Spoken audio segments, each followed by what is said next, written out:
Hello बच्चों, कैसे हो आप सब? सब ठीक होंगे, है ना? आज हम पढ़ेंगे व्याकरण और व्याकरण में हमारा आज का विषय होगा वाक्य भेद। बेटा आप ध्यान से पढ़ना और अगर कुछ समझ में ना आए तो मुझसे जरूर पूछना। तो स्टार्ट करते हैं वाक्य भेद। वाक्य के भेद। वाक्य के भेद दो आधार पर होते हैं। पहला अर्थ के आधार पर और दूसरा रचना के आधार पर।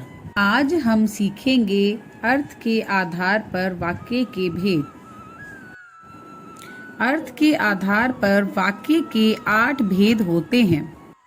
पहला विधानवाचक वाक्य। जिन वाक्यों में कार्य होने का सामान्य रूप में बोध होता है उसे विधानवाचक वाक्य कहते हैं। जैसे सूरज पूरब से निकलता है, हम प्रतिदिन स्कूल जाते हैं, मम्मी रोज खाना बनाती है, पापा रोज काम पर जाते हैं, बीना गाना गा रही है।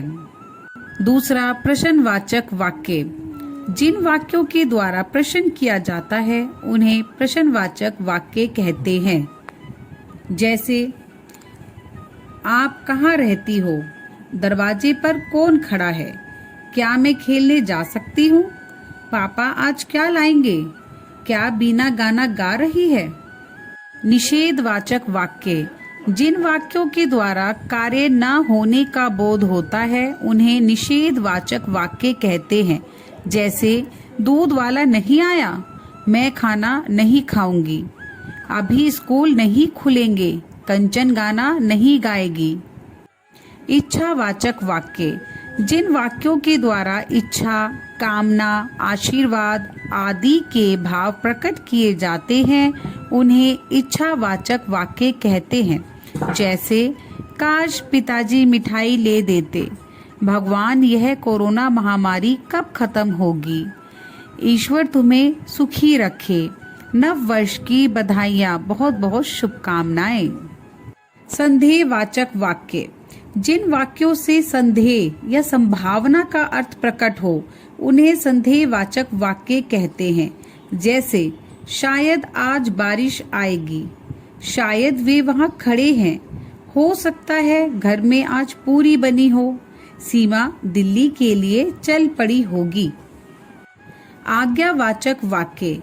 जिन वाक्यों से आज्ञा, अनुमति, प्रार्थना आदि का बोध होता है उन्हें आज्ञावाचक वाक्य कहते हैं। जैसे हाँ पानी पीने जा सकते हो, पढ़ने के बाद तुम खेल सकते हो, परी जाओ टिया को बुलाकर लाओ, कोई भी कक्षा से बाहर नहीं जाएगा। विस्मयादि वाचक वाक्य। जिन वाक्यों से विस्मय, हर्ष, शोक, घृणा आदि भावों का बोध होता है उन्हें विस्मयादि वाचक वाक्य कहते हैं। जैसे हाय यात्रियों को कितनी चोटें लगी हैं, वाह तुम्हारी फ्रॉक कितनी सुंदर है, अरे वो कितनी गोरी है, अरे तुम उदास क्यों बैठे हो, आहा ठंडी ठंडी आइसक्रीम, वाह कितना अच्छा खाना बना है। संकेतवाचक वाक्य। जिन वाक्यों का एक कार्य दूसरे पर निर्भर होता है उन्हें संकेतवाचक वाक्य कहते हैं। जैसे यदि माँ होती तो खाना बनाती। बच्चों इस वाक्य को ध्यान से देखिए। यदि माँ होती मतलब माँ है तो खाना बनेगा। तो यहाँ पर क्या स्पष्ट हो रहा है कि एक कार्य दूसरे पर निर्भर है, माँ है तो खाना है।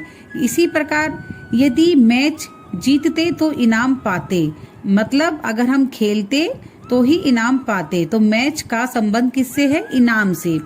तीसरा अगर आप आज्ञा दे तो अंकिता जलेबी खा ले, अंकिता का संबंध किससे है, जलेबी से।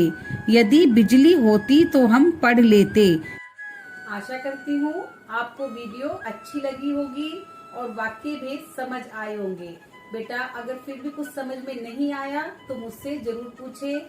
अब महामारी के बारे में थोड़ी बात करते हैं। कोरोना महामारी बहुत ज्यादा फैली हुई है, इसलिए बिना बात बाहर ना जाए और जब बाहर जाए तो मास्क का प्रयोग जरूर करें। हाथों को बार बार सैनिटाइज करें। खाना खाने से पहले तथा खाना खाने के बाद हाथों को जरूर धोएं। अपना ध्यान रखें, स्वस्थ रहे, खुश रहे। Bye bye.